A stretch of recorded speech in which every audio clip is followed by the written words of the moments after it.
Good morning जी sir, कैसे हैं आप लोग स्टूडेंट्स। लास्ट वीडियो में हम लोगों ने सेल जो चैप्टर हम लोगों ने स्टार्ट किया हुआ है उस सेल में हम लोगों ने सेल वॉल को हमने डिस्कस किया था और सेल वॉल के तकरीबन सभी पॉइंट्स को हम लोगों ने लास्ट वीडियो में हमने टच कर लिया। अब हम लोग अगले पॉइंट की ओर बढ़ रहे हैं। सेल वॉल के अलावा सेल के चारों तरफ एक मेम्ब्रेन है जिसे हम लोग बोलते हैं सेल मेम्ब्रेन। तो आज का हमारा जो टॉपिक हम लोग लेकर आए सेल मेम्ब्रेन है और सेल मेम्ब्रेन से जुड़ी हुई तमाम जो जानकारी है सेल मेम्ब्रेन का ऑर्गेनाइजेशन है, उसका संरचना है, उसके बारे में, उसकी मोटाई है, उसकी थिकनिंग कैसी है, उसका वर्क क्या है और साथ ही सेल मेम्ब्रेन से जुड़े हुए जितने मोस्ट जो hypothesis about the structure of the cell membrane है and given by different scientist in different time, अलग अलग टाइम में दिए गए जो जितने भी उसके मॉडल्स हैं हम लोग डिस्कस करेंगे। तो मैंने आप लोगों के लिए मॉडल्स के डायग्राम बनाए हुए हैं। स्टूडेंट एक बात मैं बताना चाहूंगा कि जितने डायग्राम्स हम लोग पहले इसलिए बना के रखते ताकि वीडियो थोड़ा सा ज्यादा बड़ा नहीं बने और हम लोग इस वीडियो की कम टाइम में हम लोग ज्यादा पॉइंट्स को कवर कर सके। ओके, तो स्टार्ट करते हैं सेल मेम्ब्रेन। तो स्टूडेंट जनरली हम लोग आज का हमारा जो टॉपिक है सेल मेम्ब्रेन, सेल मेम्ब्रेन। अब सबसे पहले मैं इसके निकनेम्स बताऊंगा। इसको सेल मेम्ब्रेन क्या चीज है? कोशिका झिल्ली, इसको कोशिका झिल्ली भी कहते हैं, कोशिका कला भी कहते हैं, इकाई मेम्ब्रेन या यूनिट मेम्ब्रेन भी कहते हैं, अलग अलग नेम्स हैं। इसके नेम्स अगर बात हम करें तो देखो cell membrane all living cells like prokaryotic and eukaryotic, यानी सभी प्रोकैरियोटिक और यूकैरियोटिक जो सेल्स होती है, जीवाणु कोशिका भी उसमें प्रोकैरियोटिक सेल्स में आती है, सभी कोशिका प्लांट हो या एनिमल सभी कोशिकाएं एक लिविंग मेम्ब्रेन से कवर्ड होती है जो पतली होती है यानी थिन होती है, लचीली होती है और लिविंग होती है और सबसे बड़ी बात है मूवेबल होती है यानी गतिशील होती है। और उसी मेम्ब्रेन या झिल्ली को हम लोग कोशिका झिल्ली कहते हैं। यानी जनरली मैंने अभी आपको बता दिया कि सभी कोशिकाएं, इसका कोई अपवाद नहीं है, ऐसा कोई कोशिका नहीं जिसमें सेल मेम्ब्रेन नहीं होती। हाँ, कुछ माइक्रोप्लाज्मा की हम लोग करें, लेकिन यहाँ पर generally prokaryotic and eukaryotic all the cells cover with a thin and elastic and movable membrane. It is called cell membrane. कोशिका झिल्ली कहते हैं। कोशिका झिल्ली एक लिविंग पार्ट है जो प्रोटोप्लाज्म का एक लिविंग पार्ट है जो प्रोटोप्लाज्म को एक्चुअली में कवर करती है और उसके दे रहे सेवरल फंक्शंस, यानी उसकी बहुत से फंक्शंस है जिसको हम लोग नेक्स्ट वीडियो में कवर करेंगे। लेकिन सेल मेम्ब्रेन जो होती है जिसे हम लोग कोशिका झिल्ली भी कहते हैं, प्लाज्मा मेम्ब्रेन भी कहते हैं, अलग अलग साइंटिस्टों उसके अलग अलग नेम दिए जो हम लोग डिस्कस करेंगे। साथ ही उससे हम लोग यूनिट मेम्ब्रेन, रॉबर्टसन ने इसे यूनिट मेम्ब्रेन कहा। अगर बात हम करें तो सेल मेम्ब्रेन को ये तो कंक्लूड हो गया कि सभी जो सेल्स होती है यानी ऑल सेल्स, यानी जितनी भी सेल्स होती है prokaryotic as well as eukaryotic as well as eukaryotic, prokaryotic cover with a thin living membrane called cell membrane. Okay, तो ऑल सेल्स इसमें आ गया। ये लिविंग होती है और इसकी स्ट्रक्चर की बात हम कर सकते हैं कि ये थिन होती है यानी पतली होती है, इलास्टिक इसमें पाई जाती है, मूवेबल, अभी हम लोग बात करेंगे, यानी ये मूवेबल होती है, मूवमेंट कर सकती है। इसमें कई प्रकार के मूवमेंट हो सकते हैं। सेल मेम्ब्रेन जो होती है वो वलन बना सकती है, फोल्ड बना सकती है, यानी किसी भी सेल की बात हम लोग करेंगे, सेल अगर है तो इसकी ये जो मेम्ब्रेन है उसमें कई प्रकार यानी कर सकते हो फोल्ड बना सकती है। लाइक अगर बात हम कर सकते हैं इस प्रकार की फोल्ड, इनर फोल्ड हो सकते हैं, अगर वो यू सेल मेम्ब्रेन इस प्रकार की फोल्ड, आउट फोल्ड भी बन सकते हैं। तो ये मूवेबल है। ओके, और इसी के द्वारा कोई भी सेल जो होती है उसमें कोई भी आयंस हैं, एटम्स हैं या कोई भी विलय या विलायक पदार्थों का जब मूवमेंट होता है, ट्रांसपोर्ट होता है, उसका कंट्रोल सेल मेम्ब्रेन करती है। तो सेल मेम्ब्रेन को लेकर काफी हाइपोथेसिस दिए गए। तो सेल मेम्ब्रेन एक लिविंग होती है, मूवेबल होती है और उसके अंदर एक डायनामिक मूवमेंट पाई जाती है। ओके, और सबसे इंपॉर्टेंट बात यह है कि ये इसको अलग अलग नाम, अब सेल मेम्ब्रेन यानी इसको सबसे पहले सेल मेम्ब्रेन जो नाम दिया गया सी मैगेली, आप इसको कंफर्म कर लें, C Nageli and C Cramer. Okay, in 1855, okay, यानी 1855 के अंदर सी मैगेली एंड सी क्रेमर ने इसको इट्स गिवन यानी इसको जो नेम्ड सेल मेम्ब्रेन यानी इसको कोशिका झिल्ली का। ओके स्टूडेंट, बट 1931 की बात हम करें, फेफर, एक साइंटिस्ट था फेफर एंड प्लॉ। ओके, इन्होंने इस सेल मेम्ब्रेन को नाम दिया plasma membrane. Plasma membrane, okay student. Plasma membrane मतलब जिसे हम यूं कह सकते हैं प्लाज्मा जेली भी कह सकते हैं, प्लाज्मा जेली। ओके, तो ये नेम्स अलग अलग साइंटिस्ट ने दिया। और अगर हम लोग बात यूं कर सकते हैं, अगर मैंने यहां पर लिख रखा है रॉबर्टसन की बात हम करें तो रॉबर्टसन ने इसको नाम दिया यूनिट। अगर हम लोग कंपेयर करें यूनिट मेम्ब्रेन में इकाई झिल्ली, ओके, यूनिट मेम्ब्रेन। तो उसके कई नाम है, जैव कला भी है, सेलेक्टिवली मेम्ब्रेन भी है, चयनात्मक झिल्ली भी है, अर्धपारगम्य झिल्ली भी है, कोशिका झिल्ली भी है, कोशिका कला भी, अलग अलग नाम। ये जो हम लोग बात कर रहे हैं सेल मेम्ब्रेन या फिर इसी को हम कह सकते हैं कोशिका कला। ओके स्टूडेंट, तो कला यहाँ आर्ट से मतलब नहीं, कला यहाँ पर एक्चुअल में मेम्ब्रेन से। तो ये इसको लेकर कुछ नेम्स दिए गए। अब बात आती है, इसको हम लोग इन हाइपोथेसिस के ऊपर हैं, पहले इसकी जनरली हम लोग ब्रीफ में थोड़ा डिस्कस करें। तो देखिए जनरली जो सेल वॉल होते हैं, सेल मेम्ब्रेन होती है, सेल मेम्ब्रेन की बात हम कर सकते हैं। ये लिविंग, ये तो हम लोग डिस्कस कर चुके हैं। ये जनरली लिपिड और प्रोटीन की, यानी लिपिड प्लस प्रोटीन की बनी होती है। और अभी हम लोग देख लेंगे अलग अलग साइंटिस्ट ने लिपिड और प्रोटीन की, लिपोप्रोटीन से बनी होती है। और उसके अंदर लिपिड प्रोटीन की ये जो सेल मेम्ब्रेन होती है वो एक्चुअली में क्या होती है ट्राइलेमिनर। ये ट्राइलेमिनर होती है, त्रिस्तरीय, ट्राइलेमिनर, ओके, ट्राइलेमिनर होती है, त्रिस्तरीय होती है। कोशिका झिल्ली जो होती है वो 3 स्तरों से बनी होती है। और इसमें जो 3 स्तर इस प्रकार होते हैं कि द्विआण्विक यानी लिपिड की 2 द्विआण्विक यानी बाई मोलिकुलर की लेयर होती है, यानी लिपिड से निर्मित जो बाई यू कह सकते हैं एक बाई मोलिकुलर, लेकिन द्विआण्विक जो परत होती है वो इतनी, उसके अणु इतने पास पास होते हैं कि वो हम लोगों को एक ही दिखाई देती है। अदरवाइज सर वैसे जनरली क्या होता है कि जबकि while we can't see without microscope, cell membrane को बिना माइक्रोस्कोप देख नहीं सकते क्योंकि इसकी जो थिकनेस होती है, इसकी मोटाई होती है वो 75 to 100 एंगस्ट्रॉम होती है। ओके, लेकिन अलग अलग साइंटिस्ट ये कहते हैं कि इसकी जो थिकनिंग है अलग अलग सेल्स में अलग अलग होती है। अगर हम लोग बात हम कर सकते हैं आरबीसी ह्यूमन, अगर मैमल्स की आरबीसी बात हम करें, यहाँ पे स्पेस नहीं मिल पा, लेकिन कोई दिक्कत नहीं, हम लोग यहाँ डिस्कस करते हैं। ह्यूमन में आरबीसी जो होती है, हमारी जो आरबीसी है उसकी आरबीसी जो सेल मेम्ब्रेन होती है, आरबीसी की जो सेल मेम्ब्रेन होती है उसकी थिकनिंग 2 to 10 एंगस्ट्रॉम होती है। अगर उसी प्रकार हमारी जो यूं कह सकते हैं कि जो इंटेस्टाइन है यानी उसकी उपकला की बात हम कर सकते हैं, एपिथेलियम की सेल मेम्ब्रेन है वो अप्रोक्सीमेटली 110 एंगस्ट्रॉम है।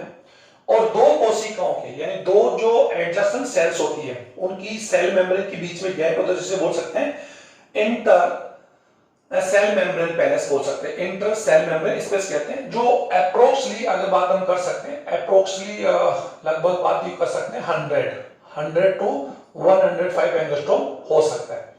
और सेल मेम्ब्रेन जो होती है उस सेल मेम्ब्रेन यानी कोई भी सेल की बात हम कर सकते हैं, सेल मेम्ब्रेन एक्चुअल में इसके अंदर 3 स्तर होते हैं। और वो 3 स्तर इस प्रकार के हम लोग बात कर सकते हैं कि 2 प्रोटीन यानी 2 प्रोटीन के लेयर्स होते हैं, ये प्रोटीन लेयर्स हैं। ये प्रोटीन लेयर्स ये मैंने आपको दिखा भी रखा है, अगर इस मॉडल को हम लोग इसे डायग्राम को यूज करें तो ये it is a protein layer, it is a protein layer. और प्रोटीन लेयर्स के बीच में ये 2 बाई मोलिकुलर द्विआण्विक लिपिड की लेयर होती है, लिपिड एंड लिपिड, लेकिन ये इतने पास होते हैं कि इनको हम लोग एक ही काउंट करते हैं, इसलिए स्ट्रक्चर को हम लोग क्या बोल सकते हैं PLLP।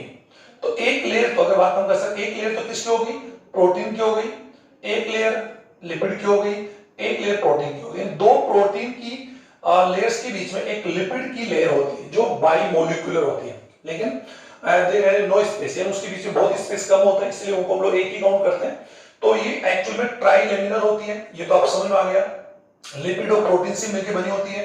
इसके साथ साथ इसकी जनरली बात हम लोग कर सकते हैं, इसकी थिकनिंग हमने बता दिया अलग अलग सेल्स अलग होती है, लेकिन हम लोग जनरली 75 to 100 हम लोग इसको मानते हैं, जिसमें अप्रोक्स जो लिपिड है वो लिपिड 30 लिपिड की जो मोटाई के बात हम कर सकते हैं। प्रोटीन यानी इसके अंदर उसका ऑर्गेनाइजेशन की बात हम कर सकते हैं, तो प्रोटीन का इसमें अमाउंट होता है 60% होता है प्रोटीन इसके अंदर, अप्रोक्सीमेटली 60% प्रोटीन एंड अप्रोक्सीमेटली बात हम कर सकते हैं 30%, हालांकि 40 होता है लेकिन 35% इसके अंदर क्या होता है लिपिड होता है। ओके, और जो हमने इसकी मोटाई जो 75 to 100 एंगस्ट्रॉम मानते हैं उसके अंदर क्या होता है कि प्रोटीन की जो इस एक लेयर की जो आउटर है, ये आउटर प्रोटीन है, ये इनर प्रोटीन है, इसके बाद तो क्या चालू हो जाएगा, प्रोटोप्लाज्म हो जाएगा। ओके, तो ये तो आउटर भाग हो गया, क्योंकि सेल की अगर बात हम कर सकते हैं, ये सेल, तो इस सेल के अंदर इस सेल मेम्ब्रेन में 3 लेयर होती है। ओके, 3 लेयर कैसे होगी,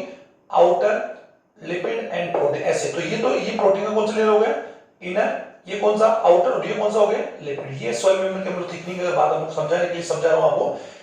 तो इसकी जो मोटाई होती है, प्रोटीन लेयर की जो मोटाई होती है, अप्रोक्सीमेटली की बात हम कर सकते हैं, ये तो हम लोग परसेंटेज बात हम कर सकते हैं। तो प्रोटीन की जो मोटाई होती है वो 35 to 40% होती है, दोनों की मिलाकर, दोनों को मिलाकर। और लिपिड की 20 to 25 एंगस्ट्रॉम, ये आप समझ रहे होंगे। ये एक्चुअली उसकी thickening of layers of cell membrane की बात हम लोग कर रहे हैं। और ये उसका अब, लेकिन सेल मेम्ब्रेन के संगठन को हम लोग देखें, हालांकि हमने डिस्कशन नहीं किया, अभी हम लोग देख लेंगे। सभी मॉडल्स में बताया गया कि cell membrane lipid and protein से बनी होती है, लेकिन हर हाइपोथेसिस में कुछ ना कुछ, अगर बात हम कर सकते, कुछ वेरिएशंस थे। और वेरिएशंस को हम लोगों ने डिस्कस किया, तो एक यूनिवर्सल एंड यू कह सकते हैं कि एक मॉडर्न थ्योरी हमारे सामने, जो हम लोग फ्लूइड मोजेक मॉडल बोलते हैं, developed by Singer and Nicolson in 1972। It is the universal and modern theory about cell membrane structure. Okay, तो ये सेल मेम्ब्रेन को लेकर एक सबसे यूनिवर्सल हाइपोथेसिस है given by Singer and Nicolson, अभी हम लोग पढ़ेंगे। तो ये, लेकिन लिपिड और प्रोटीन के साथ साथ सेल मेम्ब्रेन में कुछ अमाउंट में 2 to 5% में कार्बोहाइड्रेट्स होता है, कार्ब्स भी होता है, ये आप लोग समझेंगे, कार्बोहाइड्रेट, ये आप लोग ओके स्टूडेंट, कार्बोहाइड्रेट भी है। लेकिन ये जो कार्बोहाइड्रेट्स इसके अंदर होता है, उसका अमाउंट 2 to 5% होता है। और carbohydrate actually lipid and protein जो मॉलिक्यूल्स हैं उनमें स्वतंत्र ना होकर एक्चुअल में एक कोवलेंट बॉन्ड बनाते हैं, संयोजी बॉन्ड बनाते हैं। संयोजी है, दोनों के साथ संयोजी बॉन्ड बनाएंगे। कैसे कि जो कार्बोहाइड्रेट है जो ग्लाइकोजन फॉर्म में होगा, वो लिपिड के साथ, यानी लिपिड के साथ वो एक्चुअल में क्या बनेगा, लिपिड बना लेगा, और उसके साथ प्रोटीन का क्या बनेगा, ग्लाइकोप्रोटीन। यानी अगर हम लोग यहां पर बोले ग्लाइकोलिपिड, यानी कार्बोहाइड्रेट लिपिड के साथ क्या बना लेगा, ग्लाइकोलिपिड, और प्रोटीन के साथ क्या बना लेगा, ग्लाइकोप्रोटीन। ओके, तो ये दोनों ही जो मेन कंटेंट्स है उनके साथ संयोजी बॉन्ड में पाया जाता है। ओके, जो सेल मेम्ब्रेन में, अलग अलग सेल मेम्ब्रेन में कार्बोहाइड्रेट्स का मेन वर्क होता है कि एक सेल को, एक जो उसकी रिलेटिव सेल्स होती है उसको रिकॉग्नाइज करने में एक्चुअली क्या करता है, मदद करता है। लाइक अगर बात हम कर सकते हैं कि स्पेसिफिक ओवम को एक उसी जाति के, उसी स्पेसिफिक स्पर्म उसको रिकॉग्नाइज करता है फॉर फर्टिलाइजेशन के लिए। तो यू कह सकते हैं कि फर्टिलाइजेशन से पहले, बिफोर फर्टिलाइजेशन की बात हम कर सकते हैं, स्पर्म जो होता है वो ओवम की जो सेल मेम्ब्रेन होती है, जो मेम्ब्रेन्स होती है, उसमें वहां पर जो ग्लाइकोप्रोटीन्स होते हैं, उन्हीं मॉलिक्यूल्स को रिकॉग्नाइज करके पहचानता है कि ये ओवम उसी स्पेसिफिक का। और ये हम लोग कंफर्म कर चुके हैं कि एक स्पेसिफिक ओवम को उसी स्पेसिफिक का स्पर्म ही फर्टिलाइज कर सकता है। ये होता है सर प्रेजेंस, यानी due to presence of glycogen. Okay, और sorry in the cell membrane में ग्लाइकोजन या कार्बोहाइड्रेट का फंक्शन ये होता है। तो ये हम लोग जनरली हम लोग बात कर चुके हैं। अब सर सेल मेम्ब्रेन को लेकर हमने काफी कुछ डिस्कस कर लिया, उसकी थिकनिंग की बात हम करते हैं, उसका संगठन की बात हम कर सकते हैं कि मेन कंटेंट जो लिपिड, प्रोटीन एंड कार्बोहाइड्रेट, तो वाटर उसके अंदर होते हैं, मिनरल्स इसके अंदर होते हैं। लेकिन जनरली सेल मेम्ब्रेन एक लिविंग मेम्ब्रेन है, ये ट्राइलेमिनर यानी त्रिस्तरीय होती है, जिसके अंदर प्रोटीन की 2 लेयर्स के बीच में लिपिड या फास्फोलिपिड होता है, जो बाई मोलिकुलर लेयर होती है, जो भी हम लोग डिस्कस कर लेंगे। साथ ही इसके अंदर डायनेमिक मूवमेंट पाई जाती है। सेल मेम्ब्रेन सेल में एंटर करने वाले, यानी सेल में प्रवेश करने वाले या ट्रांसपोर्ट करने वाले जो भी आयंस होते हैं या विलय होते हैं, सॉल्यूट या सॉल्वेंट होते हैं, उन सभी का कंट्रोल करता है, क्योंकि ये एक सेलेक्टिवली पेरेंबल या सेलेक्टिवली मेम्ब्रेन भी है, और एक्चुअल में ये सेमी पेरेंबल भी है, यानी अर्धपारगमी झिल्ली भी वर्क भी करती है, लेकिन ये सभी सेल्स में पाई जाती है। अब हम लोग सेल मेम्ब्रेन को लेकर जो दिए गए हाइपोथेसिस हैं वो डिस्कस कर रहे हैं। तो स्टूडेंट यहाँ पर हम लोगों को कुछ मॉडल्स हमने यहाँ रखे हो, सेल मेम्ब्रेन के मॉडल्स की बात हम करें, अगर मैं यहाँ पर पॉइंटर डाल लूं, cell membrane model. Okay student, अगर हम लोग मॉडल्स की बात हम लोग करें तो इन मॉडल्स में सबसे पहला जो मॉडल यहाँ पर दिया, हम लोग पहला मॉडल जो हम लोग डिस्कस करने जा रहे हैं वो है lipoprotein model, sandwich model and lamellar model. ये मॉडल जो दिया गया था, बात हम कर सकते हैं, ये 2 साइंटिस्ट हैं, डेनी Eli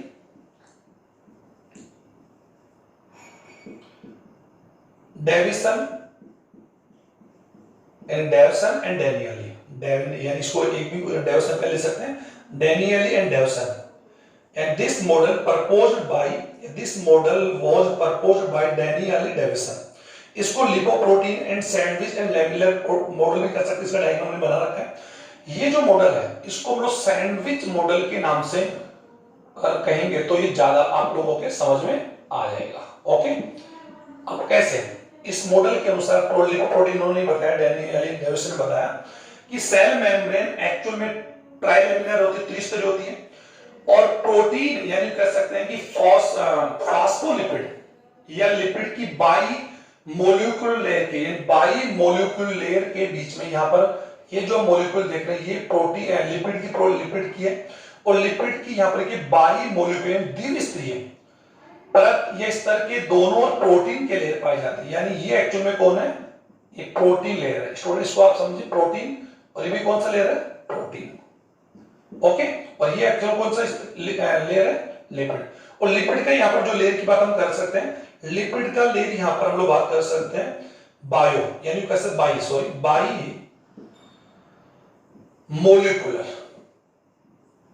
by molecular layer of lipid. Okay, और इसकी थिकनिंग की बात हम लोग कर सकते हैं कि इन्होंने इसकी जो मोटाई है सेल मेम्ब्रेन की 75 to 100 एंगस्ट्रोम माना, जिसमें अभी हमने बात की थी लिपिड की जो दोनों परतों की जो मोटाई है वो 40 एंगस्ट्रोम है, और लिपिड की बात हम कर सकते हैं 20 to 25, यानी यूं कह सकते हैं कि ये जो आप लोग देख पा रहे हैं कि यहाँ पर ये जो प्रोटीन की जो लेयर देख पा रहे हैं ये 20 एंगस्ट्रोम है, ये 20 एंगस्ट्रोम है, और ये जो है वो एक्चुअली 20 to 35 एंगस्ट्रोम भी हम लोग इसको कैलकुलेट कर सकते हैं। ओके, तो इसकी थिकनिंग हर सेल में अलग अलग होती है, तो ये इसकी एंगस्ट्रोम में जो इसकी मोटाई बता रखी है वो इन्होंने लिपोप्रोटीन मॉडल इसलिए कहा, सैंडविच मॉडल इसलिए कहा क्योंकि जिस प्रकार एक सैंडविच में दो बर्गर या ब्रेड के दो बर्गर के या दो ब्रेड जो हमने देखी है उनके बीच में एक ग्रेवी होती है, तो वहां पर ग्रेवी का कंपेयर उन्होंने किसे किया, बाई मोलिकुलर लिपिड के लेयर से किया,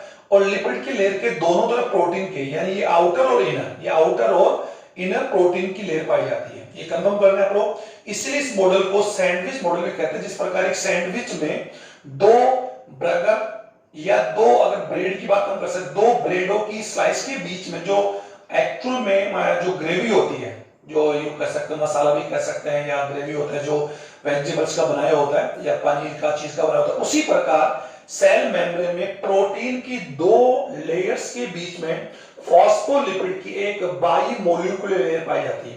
लेकिन दोनों बाई मोलिकुलर जो होती है द्विआण्विक बोलते हैं, द्विआण्विक परत, और इसी मॉडल को हम लोग बोल सकते हैं PLLP मॉडल भी कह सकते हैं। लेकिन प्रोटीन लेयर्स में लिपिड के दो लेयर्स हैं, उसको हम लोग काउंट कितने करेंगे, 1, 2 and 3, इसलिए इसको बोलते हैं ट्राइलेमिनर या लिपो, यहां पर लिखा है लिपोप्रोटीन बोलते हैं, लिपिडोप्रोटीन से बना, इसलिए लिपोप्रोटीन मॉडल भी कह सकते हैं। सैंडविच क्यों बोलते हैं, क्योंकि सैंडविच का स्ट्रक्चर है। तो इसकी थिकनिंग, तो डेविसन डैनियली ने इस मॉडल को सैंडविच या लिपोप्रोटीन या लेमिनर क्यों बोलते हैं, क्योंकि यहां पर प्रोटीन्स की दो जो लेयर्स होती हैं उनके बीच में लिपिड की लेयर्स है, तो लेयर के ऊपर एक लेयर है, स्लाइस के ऊपर एक स्लाइस हम कंपेयर कर सकते हैं। तो we can say this model sandwich and laminar model. और आल्सो अब बात यहां पर आती है, इन्होंने बताया कि जो डेविसन डैनियल ने बताया कि यहां जो लिपिड जो है, यानी लिपिड के जो मॉलिक्यूल्स हैं, इसको आप कंफर्म कर लें, लिपिड या फास्फोलिपिड है, और लिपिड के जो मॉलिक्यूल्स हैं वो एक्चुअली में एम्फी यानी कह सकते हैं एम्फी सिंपलिंग बोल सकते हैं या द्विआण्विक बोल सकते हैं। इसका इस पर बनाया कि प्रत्येक लिपिड के मॉलिक्यूल्स के अंदर दो पोलर बॉन्ड्स होते हैं। इसका ये जो भाग है ये हेड पार्ट है, यहां पर मैंने बनाया हेड पार्ट, और ये स्कूल में इसका टेल पार्ट है, यानी शीर्ष, और ये उसका कौन सा भाग है, पुच्छ। हेड जो पार्ट है, हेड पार्ट की जो नेचर होता है, क्योंकि हमने इसको ध्रुवीय, यानी लिपिड मॉलिक्यूल, प्रत्येक जो लिपिड मॉलिक्यूल है वो एक्चुअली कौन एम्पी सिंपैथिक है, यानी ध्रुवीय प्रकृति का है, ध्रुवीय उभयधर्मी प्रकृति कह सकते हैं। उसका एक जो एज है वो एक्चुअल में हेड जो पार्ट, इसका जो नेचर होता है वो होता है हाइड्रोफिलिक मींस जल रागी, यानी जल स्नेही कह सकते हैं, इसको समझे, ये जल स्नेही भाग है। लिपिड की बात हम कर रहे हैं, लिपिड की, ओके स्टूडेंट, प्रोटीन की बात नहीं कर रहे। और इसका जो टेल पार्ट है वो है हाइड्रोफोबिक, जल वैरागी, जल विरागी भी कह सकते हैं या जल प्रतिकर्षी। ओके, यानी ये जल से अट्रैक्ट होता है, यानी जल के मॉलिक्यूल से एक्चुअली में क्या अट्रैक्शन होके बॉन्डिंग करेगा, ये जल के से बॉन्डिंग नहीं करेगा। लिपिड की बात हम कर सकते हैं, यानी जल के अंदर ये पार्ट सोल्यूबल होगा, विलय है, और ये क्या है, एग्रोसिल है। तो यहाँ पर क्या होता है कि लिपिड के बायोमोलिक्यूल्स की बात हम कर सकते हैं कि इनके जो हेड पार्ट है, यानी दोनों ही लिपिड मॉलिक्यूल्स की जो लेयर्स में जो लिपिड के मॉलिक्यूल्स हैं उनमें जो उनका हेड पार्ट होता है, यानी जल हाइड्रोफिलिक जो पार्ट होता है वो एक्चुअली किसकी ओर होता है, प्रोटीन की तरफ। आप देख पा रहे हैं प्रोटीन की तरफ होगा, यानी प्रोटीन की तरफ होंगे। ओके, और जो टेल पार्ट है, जो इनका जल विरागी पार्ट है, वो आमने सामने होंगे, यानी ये अपोजिट होंगे एक दूसरे के, यानी ये आमने सामने होंगे। ये एक्चुअली कौन से पार्ट है जो मैं आपको समझाने का प्रयास कर रहा हूं। आप देख पा रहे हैं जो लाइन में खींच रहा हूं, ये लाइन का आवश्यकता नहीं, ये समझ पा रहे होंगे, ये टेल पार्ट। तो टेल पार्ट जो है वो आपस में अपोजिट, एक दूसरे के अपोजिशन में होते हैं। और जो इनका हेड पार्ट होता है, जो हाइड्रोफिलिक पार्ट होता है, जल स्नी, वो प्रोटीन लेयर की ओर। आप देखते हैं प्रोटीन लेयर की ओर है, प्रोटीन प्रोटीन प्रोटीन बात दोनों तरफ बात हम कर सकते हैं। तो ये structure given by Davson and Danielli. Okay student, और इसी मॉडल को हम लोग लिपोप्रोटीन मॉडल और ये हम लोग सैंडविच मॉडल भी कह सकते हैं। तो इस मॉडल के अनुसार जो दोनों साइंटिस्ट है वो एक्चुअल में सेल मेम्ब्रेन की जो डायनामिक मूवमेंट है, क्योंकि अभी मैंने स्टार्ट बोला कि सेल मेम्ब्रेन में क्या होता है, मूवमेंट होता है, और सेल मेम्ब्रेन की मूवमेंट्स की वजह से ही सेल क्या कर सकते हैं, एंडोसाइटोसिस और एक्सोसाइटोसिस, यानी पदार्थों को ग्रहण कर सकती है और पदार्थों का क्या कर सकती है, एक्सक्रेशन कर सकती है, सीक्रेशन ऑफ कर स्टार्ट कर सकती है, उत्सर्जन कर सकती है। और ये एक्चुअली उसमें due to and causing the nature of the dynamic movement, यानी डायनामिक मूवमेंट जो है उस मूवमेंट को ये मॉडल एक्सप्लेन नहीं कर सकता। तो ये एक्चुअली सेल मेम्ब्रेन के स्ट्रक्चर को एक यूनिवर्सल बात हम कर सकते हैं, वो उसको एक्सप्लेन नहीं कर पाया। ओके, अब हम लोग नेक्स्ट मॉडल की बात हम करते हैं, यूनिट मेम्ब्रेन। तो मैं इसको रिमूव कर दूं, ये तो आपको समझ में आ ही होगा। तो इस मॉडल को मैं रिमूव कर रहा हूं ताकि आप लोग समझ चुके होंगे, स्पेस भी हमें मिल जाए। अब हमारा जो सेकंड मॉडल है यूनिट मेम्ब्रेन, इकाई कला सिद्धांत, it's given Robertson in 1958 to 59 में इस मॉडल को प्रपोज किया। इन्होंने ये बताया कि सेल में जितने भी मेम्ब्रेन होती है, जितनी भी जैविक झिल्लियां होती है, लाइक सेल मेम्ब्रेन, न्यूक्लियस यानी केंद्रक झिल्ली, कोशिका, सेल ऑर्गेनेल्स मेम्ब्रेन, क्योंकि कोशिका में जो जितने भी ऑर्गन्स होते हैं, जो सेल मेम्ब्रेन होती है, सेल मेम्ब्रेन साइटोप्लाज्म, प्रोटोप्लाज्म तो स्टूडेंट कवर करती है, लेकिन इसके अलावा एक इंटरनल मेम्ब्रेन और होती है जो सेल को कई कंपार्टमेंट बांटती है, जो हमने एक बहुत पहले वाला वीडियो बताया था कि वो सेल मेम्ब्रेन ही है। यानी ये सेल मेम्ब्रेन तो outer cell membrane, internal cell membrane क्या करती है कि सेल के जो प्रोटोप्लाज्म होते हैं उसे अलग अलग पार्ट्स में डिवाइड करती है, और वही अलग अलग कंपार्टमेंट क्या कहते हैं, कोई न्यूक्लियस कहलाता है, कोई एंडोप्लाज्मिक रेटिकुलम, कोई माइटोकॉन्ड्रिया, कोई लोएसोसोम, कोई गोल्जी का, ये आपने पढ़ा होगा। तो सेल में जितने भी सेल ऑर्गेनल्स होते हैं, अगर हम लोग कुछ सेल ऑर्गेनल को छोड़कर राइबोसोम की बात हम करें, तो सभी सेल ऑर्गेनल्स भी लिविंग सेल मेम्ब्रेन से ही कवर्ड होते हैं। तो इन्होंने यूनिट क्या बोला कि सभी झिल्लियां, like cell membrane, nucleus membrane जो न्यूक्लियस को कवर करती है, कोशिका मेम्ब्रेन, माइटोकॉन्ड्रिया हो, लाइसोसोम हो, गोल्जी का, जितनी भी मेम्ब्रेन्स होगी, सभी मेम्ब्रेन की जो संरचना होती है वो एक्चुअली क्या होती है, यू के समान होती है, यूनिट होती है। तो यूनिट वर्ड यहां पर एक्चुअली क्या है, यूनिट यहां पर सेंस है कि सभी जैविक झिल्लियों की संरचना जो होती है वो कॉमन होती है। और रॉबर्टसन ने इसी मॉडल को यूनिट मेम्ब्रेन का, उन्होंने कहा कि जितनी भी मेम्ब्रेन होती है, मैं बार बार रिपीट कर रहा हूं, चाहे वो सेल मेम्ब्रेन हो, चाहे वो न्यूक्लियस या न्यूक्लियर मेम्ब्रेन हो, या फिर सेल ऑर्गेनल्स मेम्ब्रेन हो। ओके, आप समझ रहे हो मैं क्या कहना चाह रहा हूं। और यही मेम्ब्रेन्स सेल के प्रोटोप्लाज्म को डिफरेंट कंपार्टमेंट में बांटते हैं। उन्हीं कंपार्टमेंट्स को वी कैन से हम कह सकते हैं like mitochondria, plastid, nucleus, endoplasmic reticulum. तो ये किसने डिवाइड कर लिया, उन सेल ऑर्गेनल्स की मेम्ब्रेन। तो सभी मेम्ब्रेन की जो स्ट्रक्चर होती है वो एक्चुअली क्या होती है, कॉमन यानी यूनिट होती है। और वो उन्होंने क्या बोला कि ये एक्चुअली में जो सेल मेम्ब्रेन होती है वो ट्राइलेमिनर, वही बात आ रही है, ट्राइलेमिनर होती है, त्रिस्तरीय होती है। और ये एक्चुअली में किसी में क्या होती है, फास्फोलिपिड से, वही बात होगी यहां पर मैं बता रहा हूं कि फास्फोलिपिड यानी दो ही, यानी लिपिड की यहां पर जो लेयर होती है वो कौन सी है, वो बाई मोलिकुलर। अभी हमने बात की थी बाई मोलिकुलर, जो यू कह सकते हैं जो लिपिड की संरचना होती है, इसकी जो थिकनिंग है टोटल 75 टू 100 होती है, लेकिन रॉबर्टसन ने क्या बताया कि इसकी जो थिकनिंग होती है वो सभी सेल मेम्ब्रेन में इसकी थिकनिंग अलग अलग होती है। जो भी मैंने एग्जांपल बता दिया कि ह्यूमंस की या मैमल्स की आरबीसी है वो 210 एंगस्ट्रोम हो सकती है। अगर हमारी कह सकते हैं इंटेस्टाइन की या जो उपकला मेम्ब्रेन है, एपिथेलियम जो मेम्ब्रेन सेल्स की मेम्ब्रेन्स है वो 110 हो सकती है, सबकी अलग अलग हो सकती है। और इन जो एडजस्टेंट ये दो संयुक्त कोशिकाओं की जो सेल मेम्ब्रेन होती है, दो सेल मेम्ब्रेन होती है, उनके बीच में एक स्पेस होता है जिसे हम लोग इंटरनल सेल मेम्ब्रेन या सेल मेम्ब्रेनिक स्पेस कहते हैं, जो अप्रोक्सीमेटली 100 एंगस्ट्रोम हो सकता है। ओके स्टूडेंट, और सेल मेम्ब्रेन में कुछ पोरस होते हैं जो 10 टू अप्रोक्सीमेट बात हम करते हैं 7 टू 10 एंगस्ट्रोम, 7 टू 10 एंगस्ट्रोम यानी 7 से 10 एंगस्ट्रोम के पोरस होते हैं। उन्हीं पोरस या जिन्हें हम लोग यूनिट या मिनट पोर्स भी कह सकते हैं, ये यूनिट पासिंग भी कह सकते हैं, लाइस्टोमेटा भी कह सकते हैं, लेकिन उन्हीं के द्वारा जो दो सेल्स होती है उनके साइटोप्लाज्म प्रोटोप्लाज्म में या जो क्या बोलते हैं उसको ट्रांसपोर्टेशन ऑफ मूवमेंट होता है, ट्रांसपोर्ट ऑफ द मॉलिक्यूल्स है, एटम्स आयंस होता है, वो उन्हीं पोर्स से होते हैं। तो सेल मेम्ब्रेन पोर्स होते हैं जो 7 टू 10 एंगस्ट्रोम के हो सकते हैं। तो इन्होंने बताया कि यूनिट मेम्ब्रेन का वर्ड इसलिए मिला कि सभी झिल्लियों की संरचना एक जैसी होती है और लिपिड की प्रोटीन की दो परत, यानी ये यहाँ पर आप देख पा रहे हैं ये प्रोटीन है, ये भी कौन है प्रोटीन है, प्रोटीन की दो लेयर्स, इनकी मोटाई बात हम कर सकते हैं 20-20 एंगस्ट्रोम की बात हम करें, और ये जो लिपिड्स की बात हम कर सकते हैं इनकी मोटाई अप्रोक्सीमेट टोटल मिला के बात हम करें 30 टू 35 एंगस्ट्रोम। ओके, और ये प्रोटीन्स और लिपिड, वही इसमें भी वही बात आ रही है कि जो लिपिड के मॉलिक्यूल्स होते हैं वो एक्चुअली में क्या होते हैं, ध्रुवीय प्रकृति पोलर होता है, जिनका जो हेड पार्ट होता है वो हाइड्रोफिलिक होता है और टेल पार्ट क्या होता है हाइड्रोफोबिक होता है।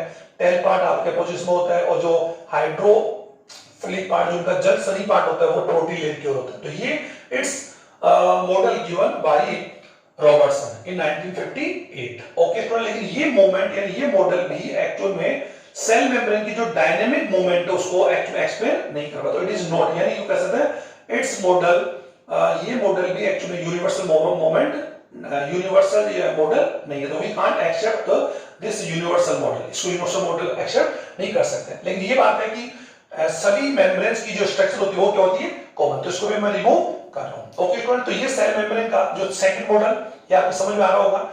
अब यहाँ पर स्टूडेंट ये मैं इतना ब्रीफ में क्यों जा रहा हूं, क्योंकि इससे आप लोग काफी मल्टीपल चॉइस क्वेश्चन निकाल सकते हैं, शॉर्ट क्वेश्चन निकाल सकते हैं, बड़े क्वेश्चन निकाल, तो आप इनमें अलग अलग बड़ा क्वेश्चन कैसे हो सकता है कि रॉबर्टसन मॉडल को समझाइए, एक्सप्लेन कीजिए, सैंडविच मॉडल क्या है। तो ये अलग कोशिका झिल्ली की कोई 5 से 10 जो स्पेसिफिक कैरेक्टर वो आप राइट कर सकते हैं, जो मैंने बता दिया, लिविंग होती है, लिपिड प्रोटीन बनी होती है, इसकी थिकनिंग होती है, लिपिड्स का परसेंटेज जो होता है वो 40% होता है, प्रोटीन का 60%, ये सारी बात हमने अभी डिस्कस किया, वाटर उसके होता है, कार्बोहाइड्रेट होता है जो। ओके, अब हमारा जो लास्ट मॉडल हम बहुत बात करते हैं सर, ये मॉडल जो है ये मॉडल दिया Singer and Nicolson, okay, in 1972। Sir सबसे पहली बात बोलूंगा इट्स मॉडल, यानी ये जो मॉडल आप देख रहे हैं it's model is a universal, okay, universal and model hypothesis, okay student, ये एक यूनिवर्सल है और ये एक्चुअली सेल मेम्ब्रेन के डायनामिक जो मूवमेंट है, जो मैं बार बार बोल रहा हूं डायनामिक, यानी उसकी गति जो है मूवमेंट है, डायनामिक मूवमेंट को भी एक्चुअली क्या करता है एक्सप्लेन करता है। और ये सभी सेल मेम्ब्रेन को लेकर एक्चुअली क्या होता है सेटिस्फाइड करने वाला मॉडल है।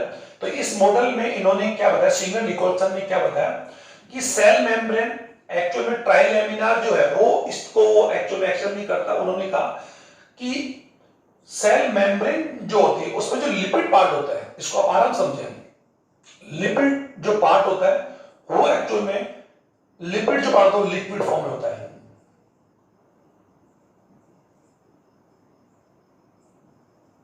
ओके, लिक्विड होता है।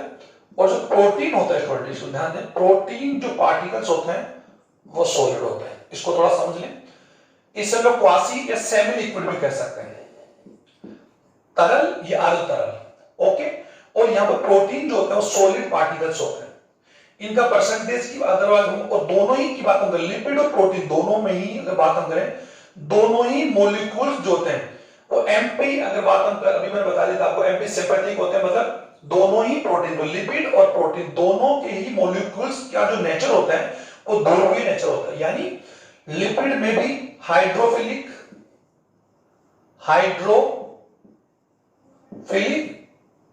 एंड हाइड्रोफोबिक, जल स्नेही और जल प्रतिकर्षी या जिसे बोलते जल रागी, यानी ये एक्चुअली जल रागी शिला और ये कौन जल विरागी। आप इसको आराम से समझें। ओके, अब यहां पर देखें एक बार विरागी, ओके सॉरी, यही नेचर प्रोटीन के लेवल में होते हैं। प्रोटीन में भी जो प्रोटीन मॉलिक्यूल्स उसमें भी एक जो सिरा होगा, एक जो उनका पार्ट होगा वो क्या होगा, जल स्नेही, और एक क्या होगा, जल विरोधी। यानी दोनों ही नेचर, जबकि इसके पहले वाले मॉडल्स में केवल लिपिड को ही उन्होंने हाइड्रोफिलिक और हाइड्रोफोबिक बताया, लेकिन यहां पर दोनों की बात हम करेंगे। और इस मॉडल के अनुसार इन्होंने कहा कि लिपिड जो पार्टिकल्स होते हैं वो सेमी या क्यूसी लिक्विड होते हैं, तरल होते हैं, और इन लिपिड तरल के मॉलिक्यूल्स में ये आप देख पा रहे हैं यहां पर बायो मॉलिक्यूल्स आप समझ सकते हैं, लेकिन बायो मॉलिक्यूलर लेयर को ना देखें आप लोग, यहां देखें कि लिपिड के तरल में या फास्फोलिपिड के तरल में प्रोटीन मॉलिक्यूल्स एक्चुअल में 10 होते हैं। आप समझ रहे होंगे, यानी यहां पर ये जो आप देख पा रहे हैं ये लिपिड पार्टिकल्स देख रहे हैं, ये सर एक्चुअल में लिपिड पार्टिकल्स हैं ये, ओके। और ये लिपिड पार्टिकल का एक्चुअल कौन सा पार्ट है, हेड और ये टेल, हेड और टेल, ओके। ये तो हम समझ पा रहे हैं, ये इसका जो नेचर होता है हाइड्रोफिलिक हाइड्रोफोबिक, हाइड्रोफिलिक हाइड्रो। लेकिन इन्हीं लिक्विड आप इसको समझे, लिक्विड तरल लिपिड पार्टिकल्स में प्रोटीन मॉलिक्यूल्स, ये आप जो देख पा रहे हैं सर, ये आप जो देखिए, ये तो प्रोटीन मॉलिक्यूल्स एक्चुअल में embedded into liquid lipid particles. और यहां पर जो प्रोटीन जो होते हैं, प्रोटीन पार्टिकल्स होते हैं, वो यहां पर 2 टाइप के होते हैं। एक प्रकार का जो प्रोटीन आप देख पा रहे हैं, ये प्रोटीन, ये जो प्रोटीन देख रही है, ये एक्चुअल में कौन सा प्रोटीन है, आउटर। आप समझिए स्टूडेंट, यहां पर आउटर प्रोटीन। और ये जो प्रोटीन आप जो देख रहे हैं, ये जो ये प्रोटीन पार्टिकल्स आप देख पा रहे हैं, ये देख पा रहे हैं, या मैं यहां भी अगर आप कहें तो यहां भी ले सकते हैं, ऐसी कोई बात नहीं, ये ले सकते हैं, ये ले सकते हैं, बहुत समझने के लिए। तो ये जो पार्टिकल, ये जो आउटर प्रोटीन है, और ये जो प्रोटीन आप देख रहे हैं, ये एक्चुअली कौन सा, इंटीग्रल प्रोटीन। ओके स्टूडेंट, इसका मॉडल का फ्लूइड मोजेक, अभी बताऊंगा इसको फ्लूइड मोजेक क्या होता है, ओके। तो इंटीग्रल प्रोटीन 2 टाइप का प्रोटीन है। और आउटर प्रोटीन जो होता है लिपिड पार्टिकल्स के कहां होता है, बाहर होता है। और ये एक्चुअल में प्रोटीन और लिपिड में जो हाइड्रोफिलिक और हाइड्रोफोबिक जो इनके जो पार्ट्स होते हैं उनके अंदर एक्चुअली अट्रैक्शन होता है, लेकिन आउटर प्रोटीन लिपिड पार्टिकल्स में बाहर जो होता है मजबूती से जुड़े हुए नहीं होते हैं, अतः ये आसानी से रिमूव किए जा सकते हैं, ये ध्यान दें, ओके, आसानी रिमूव किए जा सकते हैं। लेकिन ये पार्टिकल्स एक्चुअल में सेल मेम्ब्रेन में वेक्टर का काम करते हैं, वेक्टर का काम, वहां का काम करते हैं। और ये वही वेक्टर प्रोटीन से स्टूडेंट्स जो सेल मेम्ब्रेन के आउट और inside solute particles like glucose, sodium, potassium, ऐसे आयंस का एक्टिव ट्रांसपोर्ट हम लोग पढ़ेंगे आगे, क्योंकि पैसिव ट्रांसपोर्ट में तो क्या होता है कि किसी भी पार्टिकल का the moment of any atom and ion from their higher the region the higher concentrate to their to lower concentrate, okay student. ये तो होता है पैसिव, जिसमें कोई भी पदार्थ या परमाणु या अणु या विलेय पदार्थ जो होता है वो उसके उच्च सांद्रता से निम्न सांद्रता की मूवमेंट करता है। इस मूवमेंट में किसी प्रकार का कोई भी एनर्जी यूज नहीं आती है। लेकिन एक्टिव ट्रांसपोर्ट जो होता है वो हमेशा क्या होता है कि जो कंसंट्रेट ग्रेडियंट होता है, सांद्रता प्रवणता के विपरीत, मतलब कम से अधिक की ओर मूवमेंट करता है, और इस मूवमेंट को लोग एक्टिव बोलते हैं, इसमें एटीपी रिक्वायर्ड होती है। तो उस एक्टिव ट्रांसपोर्ट करने के लिए सेल मेम्ब्रेन में ये जो प्रोटीन्स होते हैं, आउटर प्रोटीन्स होते हैं, ये एक वेक्टर का वर्क करते हैं। ध्यान से उसमें वेक्टर का वर्क करेंगे, जो पदार्थों को आउटसाइड से, कहां से, आउट, और ये जो कौन सा पार्ट आ गया, इन। आप ये है तो प्रोटीन आउटर ही, लेकिन ये कहां पर बोल रहे हैं, साइटोप्लाज्म यानी प्रोटोप्लाज्म बोल रहे हैं। तो किसी भी पार्टिकल को माना जा रहा है कि ये कोई आपका सोडियम पार्टिकल है या ग्लूकोज पार्टिकल है, ग्लूकोज है, इसको लेकर आने के लिए यही प्रोटीन जो होंगे वो एक्चुअल वेक्टर का काम करेंगे। और वेक्टर के रूप में अच्छी लिपिड प्रोटीन मूवमेंट करते हुए ये यहां पर लाकर इसको रिमूव कर देंगे, छोड़ देंगे, और यहां से किसी अन्य पार्टिकल्स को, आयन को यहां से उठाएंगे और कैरी करके वहां बाहर ले जाएंगे। तो ये एक्चुअल में ये किसका काम करेंगे, वेक्टर का काम करेंगे। It is a very important work, ये significance of the cell membrane by vector या आउटर प्रोटीन। ओके सर, और ये मूवेबल है, और ये बता रहा हूं कि सेल मेम्ब्रेन का जो डायनामिक जो मोमेंट है वो यही मॉडल बता रहा है। और डायनामिक में क्या होता है कि यहाँ पर केवल प्रोटीन पार्टिकल्स मूव नहीं कर रहे, दोनों पार्टिकल मूव करते हैं। ये वही प्रोसेस है जो मैंने आपको डिफ्यूजन समझाया था कि डिफ्यूजन जो होता है कि अगर किसी भी सिस्टम में अगर वहां पर कई प्रकार के मॉलिक्यूल्स हैं तो वहां पर एक मॉलिक्यूल्स का डिफ्यूजन दूसरे मॉलिक्यूल के डिफ्यूजन से क्या होता है, इंडिपेंडेंट होता है, स्वतंत्र होता है। और ये आपको एक्चुअली मैंने बता दिया था कि जैसे पानी के अंदर अगर हम लोग यूं कैसे चीनी डालते हैं तो पानी यानी जो पानी के जो मॉलिक्यूल्स होंगे वो चीनी की तरफ मूव करेंगे और चीनी के मॉलिक्यूल्स होंगे वो पानी की तरफ मूव करेंगे। तो यहाँ पर डिफ्यूजन जो हो रहा है वो दोनों पार्टिकल्स का हो रहा है और वो भी कैसे हो रहा है, इंडिपेंडेंट ईच अदर। तो वही बात यहाँ पर हो रही है कि लिपिड और प्रोटीन दोनों ही मॉलिक्यूल्स क्या करते हैं यहाँ पर फ्री मूवमेंट करते हैं ईच अदर, और ये डायनामिक मूवमेंट है, यही डायनामिक मूवमेंट हो सेल में। इसी वजह से सेल मेम्ब्रेन क्या होती है, एक्चुअली इलास्टिक होती है, मूवेबल होती है, या फिर जो जिसे हम लोग प्रत्यास्थ होती है, लचीली होती है, या फिर वो उसमें वक्र गति पाई जा सकती है। मैंने बता दिया आपको, यानी वो आउटफोल्ड बना सकती है, इनर फोल्ड बना सकती है। तो ये आप समझ आ रहा होगा। और जो इंटीग्रल प्रोटीन होते हैं, इन प्रोटीन को हम लोग एस्टिंग यानी एस्टिंग प्रोटीन भी कह सकते हैं और इनको बोल सकते हैं एस्टिंग्स प्रोटीन भी कह सकते हैं। ओके, इंग्लिश में आपको समझ आ रहा होगा। इंटीग्रल प्रोटीन का मतलब समाकल प्रोटीन। समाकल सर, समाकल प्रोटीन क्या होती है, वो लिपिड पार्टिकल्स के बीच में धसी होती है। देखो आप समझ पाइए, देखो ये धसी हुई है, ये धसी हुई। और कुछ इंटीग्रल प्रोटीन जो होती है वो तो इस प्रकार होती है सर, मैं यहाँ पर समझाने करने के लिए बता दूं। ये देखो, ये मैंने प्रोटीन ले लिया, ये लिया, तो ये एक्चुअली लिपिड पार्टिकल्स के बिल्कुल टोटली एम्बेडेड है। और कुछ इंटीग्रल प्रोटीन तो क्या होती है, वो लिपिड के जो सेल मेम्ब्रेन के आउटर टू यानी बाहर से अंदर तक धसी होती है, बाहर से अंदर तक एक तो। और ये एक्चुअली में सेल मेम्ब्रेन किसका काम करती है, चैनल का काम करती है। चैनल का अर्थ होता है द्वार का वर्क, ये डोर का काम करती है। चैनल गेट देखा होगा जिसको रिक्वायरमेंट के अनुसार हम लोग ओपन एंड क्लोज कर सकते हैं। तो ये चैनल प्रोटीन का काम करती है। और ये चैनल प्रोटीन में क्या करती है, ट्रांसपोर्ट वेक्टर का काम करेगी, क्योंकि ये भी किसी भी पार्टिकल्स को एक्चुअली में जाने के लिए क्या प्रोवाइड करवा देगी, पहले आप देख पा रहे हो ये चैनल्स है और ये यहाँ मॉलिक्यूल्स जो आयंस होगी मूवमेंट करते हुए, इसी मूवमेंट्स होते हुए सेल के अंदर और बाहर आ जा सकते हैं। कौन सा प्रोटीन करेंगे, समाकल प्रोटीन। लेकिन वो कौन सा समाकल प्रोटीन होगी, जो पूरी लिपिड प्रोटीन में क्या होगी, आर पार हो, एक्रोस हो। ओके, पूरा क्रॉस से होगी तो ही वो कर पाएंगे। ओके, तो ये लिपिड और प्रोटीन्स के मॉलिक्यूल्स को लेकर दिया गया तरल मोजेक सिद्धांत। इसी मॉडल को इन्होंने आगे जाकर तरल मोजेक क्यों बोला, क्योंकि लिक्विड लिपिड पार्टिकल्स में प्रोटीन के जो सॉलिड पार्टिकल्स होते हैं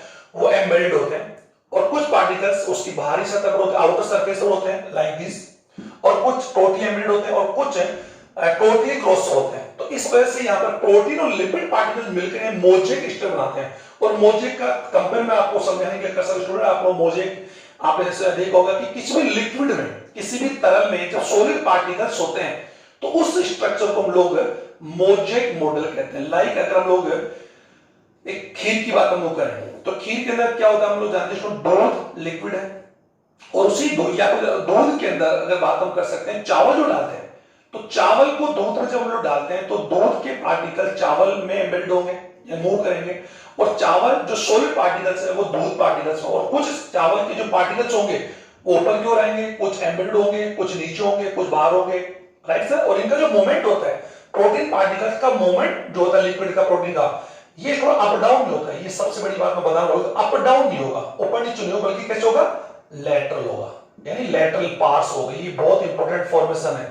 ये जो मूवमेंट होगा वो अप डाउन ना होकर एक्चुअली क्या होता है, लैटरल होता है, और लैटरल होने से सेल मेम्ब्रेन क्या कर सकती है, विस्कोस कर सकती है, फैल सकती है। ओके स्टूडेंट, और सेल मेम्ब्रेन का जो सरफेस एरिया होता है बहुत ही कम होता है, क्योंकि उसके अंदर जो उसकी जो मूवमेंट होता है वो मूवमेंट इस प्रकार का मूवमेंट नहीं होता। सेल में मूवमेंट कैसे होता है, लैटरल मूवमेंट होता है, और मूवमेंट यहाँ पर दोनों पार्टिकल्स करेंगे, lipid particle as well protein particles. Okay student, और यू इंडिपेंड ईच अदर, यानी किसी प्रकार से वो एक दूसरे पर डिपेंड नहीं रहते हैं।